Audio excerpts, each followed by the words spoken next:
Hi hello నమస్తే, నేను మీ Mani. Welcome to Mani GR blogs. మరొక కొత్త వీడియోతో అయితే మేము ముందుకు వచ్చేసాను. ఇప్పుడైతే మనము బళ్ళారికి 60 కిలోమీటర్ల దూరంలో ఉన్న వస్పేటలోని జంబునాథేశ్వర టెంపుల్ని అయితే ఇప్పుడు మనము చూడబోతున్నాం అనమాట. అలాగే టెంపుల్కి వెళ్ళి అక్కడ టెంపుల్ చరిత్ర ఏంది, అక్కడ విశేషతలు ఏంది, ఒక ఎండపడని బావి ఉందంట. సో ఇవన్నీ విశేషతలు అయితే మనం తెలుసుకుందాం. అలాగే అక్కడ ఆ టెంపుల్కి జంబునాథ్ టెంపుల్ అని పేరు ఎలా వచ్చింది, సో ఇవన్నీ తెలుసుకుంటూ మనము వీడియోని అయితే ముందుకు పోదాం అనమాట. సో ఇక ఇంకెందుకు లేటు, వెళ్దాం పదండి. ఇక ఎర్లీ మార్నింగ్ స్టార్ట్ అయితే అయ్యామన్నమాట. ఇది వచ్చేసి తోరణగల్ ఎంట్రన్స్ మీరు చూడొచ్చు. స్టార్టింగ్లో కాకుండా మధ్యలో నుంచి అలా రికార్డ్ చేస్తున్నా. ఇది ఒక చిన్న బిల్డప్ షాట్ మధ్యలో అలా యాడ్ చేసుకున్నాను అంతే. జస్ట్ ఊరికే అలా చిల్ అనమాట, బిల్డప్ షాట్ ఇది. అలాగే ఒక ఊరికే క్యాప్చర్ చేశాను, చాలా సూపర్గా ఉందని. చుట్టుపక్కల మొత్తం గ్రీనరీ అనమాట. అక్కడ కొండల మీద మీరు చూడొచ్చు, ఫాగ్ లాగా చాలా హైలైట్గా అనిపించింది, అందుకే అలాగా కవర్ చేశాను. అండ్ మీరు అలాగ దూరంలో చూడొచ్చు, ఒక ట్రైన్ అయితే కనబడుతుంది. దాన్ని అలాగా షూట్ చేశాను, భలే ఉందని, నాకు బాగా నచ్చింది. ఆ ట్రైన్ని క్యాప్చర్ చేసే మోజులో పడి ఇక్కడ ఇప్పుడు మీరు చూస్తున్న ఆ రూట్ ఏదైతే ఉందో అదే టెంపుల్కి రూట్ అనమాట. అక్కడ ఒక బోర్డు ఉంది లెఫ్ట్ సైడ్, క్యాప్చర్ చేసి మిస్ చేశాను. సో అలా మీరు ఆ బోర్డు చూసుకొని లెఫ్ట్ సైడ్లో ఇలా ఎంటర్ అయితే ఇలాగా లోపల ఇలా ఉంటుందన్నమాట.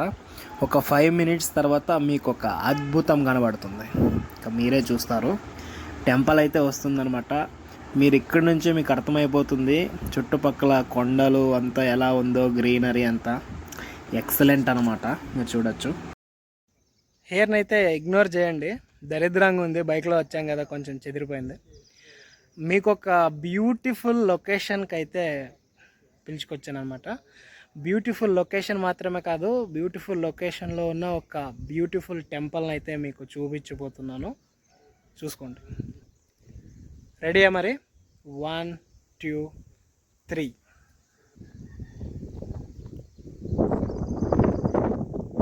చూస్తున్నారా, కొండల మధ్యలో ఉన్న టెంపుల్. అక్కడ ఒక గోపురం కనబడుతుంది కదా, వాటికైతే వెళ్ళాలి ఇప్పుడు. ఈ స్టెప్స్ అన్నీ దాటుకొని అయితే వెళ్ళాలా. పైన గోపురం చూశారు కదా, స్టెప్స్ ఎక్కుతూ ఇప్పుడు అక్కడికైతే చేరుకోవాలన్నమాట. కొండల మధ్యలో అయితే దేవుడు ఉన్నాడు, జంబునాథేశ్వర టెంపుల్ అనమాట. వెళ్దాం పదండి.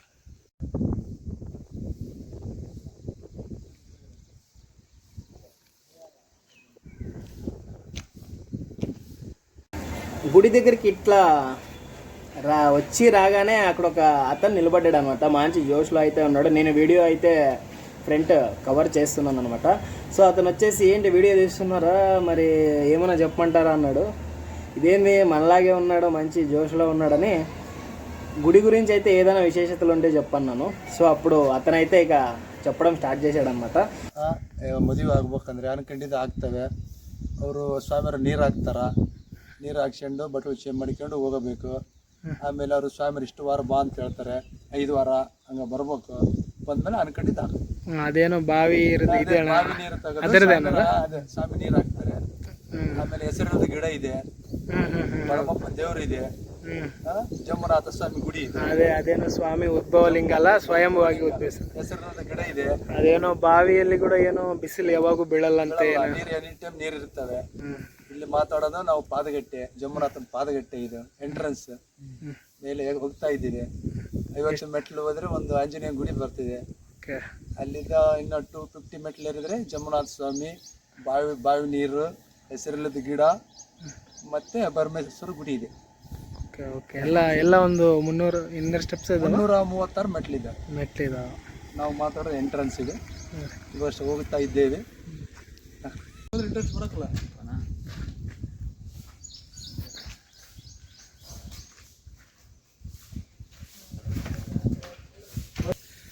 టోటల్ 336 స్టెప్స్ అయితే ఉన్నాయంట. మరి చాలా పీస్ఫుల్గా అయితే ఉంది, సూపర్గా ఉంది. అక్కడక్కడ ఇలా రా వీడియో అయితే అలాగే పెడుతున్నాను. పక్షుల ఆ సౌండ్స్ అయితే మీరు విని ఎంజాయ్ చేస్తారని. అలాగ కొద్దిసేపు ఎక్కిన తర్వాత ఆంజనేయ స్వామి వారు అయితే దర్శనం ఇచ్చారు, మీరు కూడా చూసి దర్శించుకోండి. ఎవరైతే ప్రకృతి ప్రేమికులు ఉంటారో, అలాగే దేవుణ్ణి ఆరాధించే వాళ్ళు ఉంటారో, వాళ్ళకైతే ఇదొక స్వర్గధామం అంటారు ఈ ప్లేస్ని. సో మీరు ఇక్కడ తప్పకుండా విజిట్ చేయాలన్నమాట, మిస్ చేయొద్దండి. చూస్తున్నారు కదా ఎంత ప్రశాంతంగా ఉందంటే, పెద్ద పెద్ద కొండల మధ్య అయితే ఈ దేవుడు ఇక్కడ స్వయంభూగా అయితే వెలిశాడు. మాట్లాడేటప్పుడు మీకు కొంచెం ఎక్కువ రావచ్చు, ఎందుకంటే వెనక చూస్తున్నారు కదా ఎవరు లేరు ఇక్కడ, మేము తప్ప ఎవరు లేరు. చాలా ప్రశాంతంగా పీస్ఫుల్గా, పక్షుల శబ్దం తప్ప ఇంకేమీ వినపడడం లేదు. మేమేం మాట్లాడుతున్నాం మాకే వినపడుతుంది ఇక్కడ, మేము అదే అనుకుంటూ పోతున్నాం నేను మా ఫ్రెండ్. సో కొంచెం ఎక్కువ వస్తుంది, వాయిస్ అడ్జస్ట్ చేసుకోండి. చూస్తున్నారు కదా ఎలా ఉందో. ఇలాగే ఇంకొక టోటల్ 336 అని స్టెప్స్ అని చెప్పారు కింద అయితే. ఇంకా అలాగే అయితే వెలిసింది అనమాట. ఒకసారి మీరు చుట్టూ చూడండి, చూపియమ్మా అలాగా. రౌండ్ ర్యాలీ షార్ట్ వేసుకో.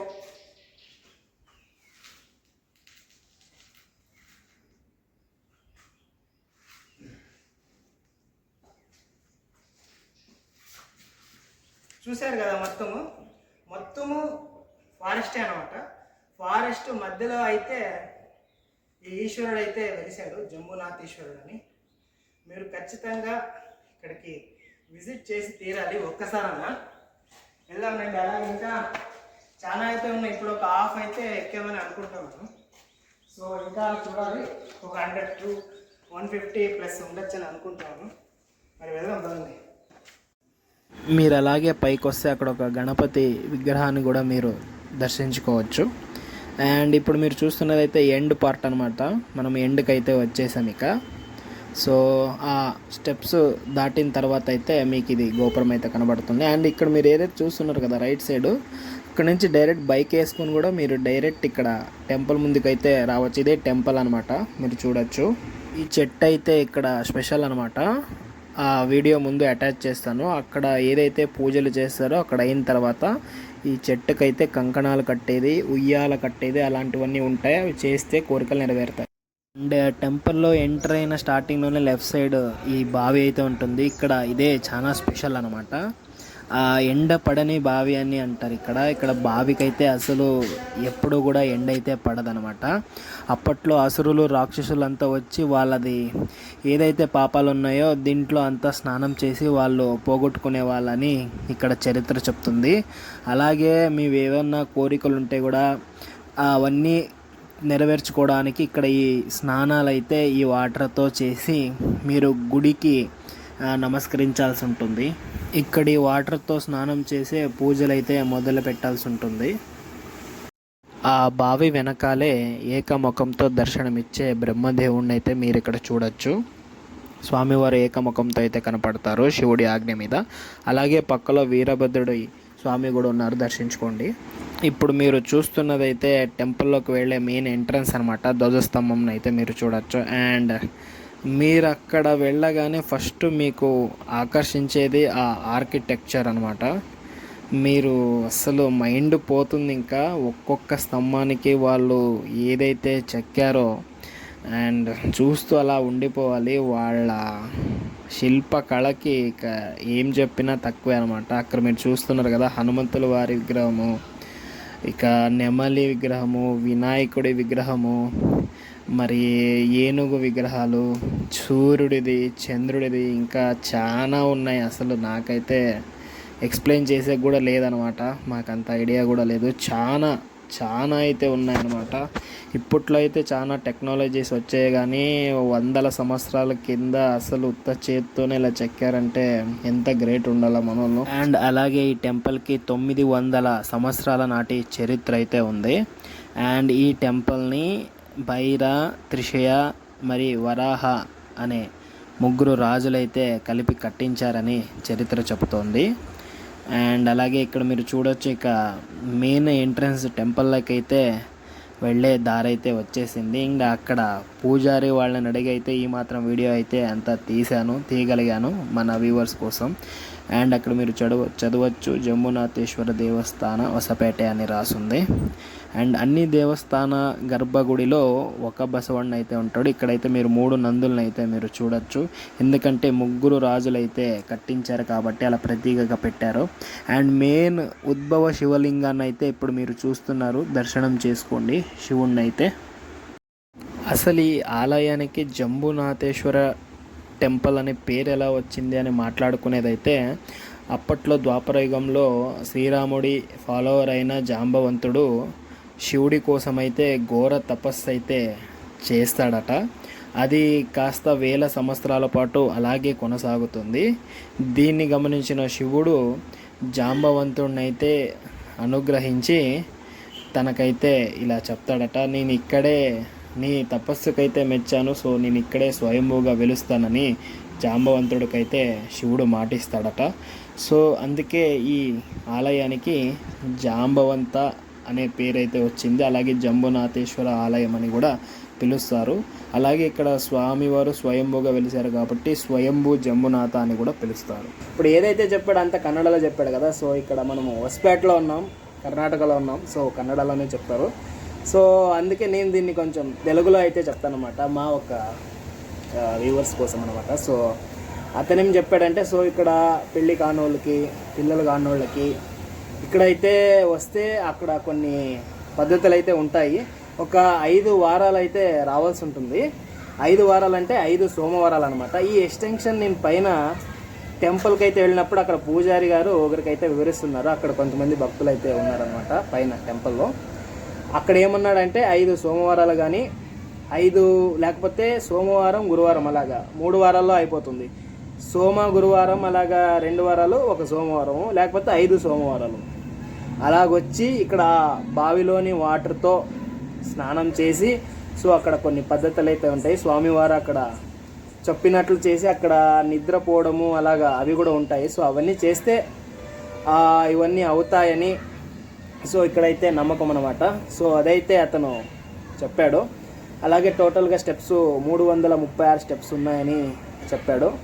సో ఒక ఎసిరిల్లర గిడ అంటే పేరు లేని చెట్టు ఉందని చెప్పాడు. కానీ మేమైతే వెతికాము, అక్కడ అడిగాము కూడా, మాకైతే దొరకలేదు. అక్కడ కొండపైన ఎక్కాలి ఏదో అన్నారు. సో ఇక మేము కొంచెం రిస్క్ చేయడం ఎందుకని వచ్చేసాం. చాలా కొంచెం పైన ఉందన్నమాట అది ఇంకోటి మాకు పర్టికులర్గా ఇదని తెలీదు. తెలిస్తే అన్నా కొంచెం వెళ్ళేకి ఎగ్జైట్మెంట్ అయితే ఉంది కానీ తెలియదు కాబట్టి ఇంకా మేము ఛాన్స్ తీసుకోలేదు. సో అది కూడా ఎసిరిల్లరి అంటే పేరు లేని చెట్టు అంట. సో ఇక బావి గురించి అయితే మీరు ఆల్రెడీ చూశారు కదా, లోపల ఎక్స్ప్లెయిన్ చేశాను. సో అదే అనమాట, అది అయితే చెప్పాడు. ఇదింతా కొంచెం తెలుగులో అయితే చెప్పాను అనమాట, అంతే.